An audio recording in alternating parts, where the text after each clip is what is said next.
So hello मंडळी, चला आज बनवूया मस्त असे crispy chicken cheese grilled sandwich. खूप छान झाले होते. तर मी तुम्हाला रेसिपी सांगतो.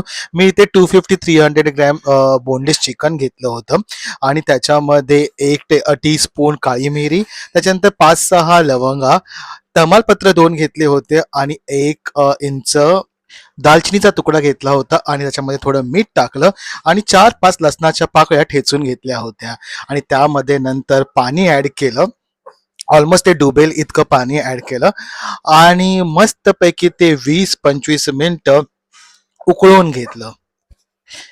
आता हे आहे आपलं शिजलेलं चिकन आणि त्याचबरोबर मी 1 टोमॅटो बारीक चिरून घेतला होता, 1 शिमला मिर्च आणि 1 कांदासुद्धा बारीक चिरून घेतला होता, ऑरिगॅनो घेतले होते, चिली फ्लेक्स आणि काळी मिरी कुटून घेतली होती.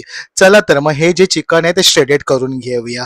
तर 2 फोक घेऊन ते मस्तपैकी श्रेड करून घेतलं आणि त्यामध्ये आता हे जे आपण बारीक चिरलेले टोमॅटो, कांदा, शिमला मिरची आणि इतर जे ऑरिगॅनो, चिली फ्लेक्स हे सगळं काही त्याच्यामध्ये मिक्स करून घेतलं आणि त्यानंतर अर्धा वाटी मेयोनीज, 2 टेबलस्पून टोमॅटो सॉस आणि 1 टेबलस्पून किंवा 1 टीस्पून तुमच्या आवडीप्रमाणे त्याच्यामध्ये मस्टर्ड सॉस टाकला. मस्टर्ड सॉस तुम्ही तुमच्या आवडीप्रमाणेच टाका, कारण तो प्रत्येकाला आवडतो असं नाही.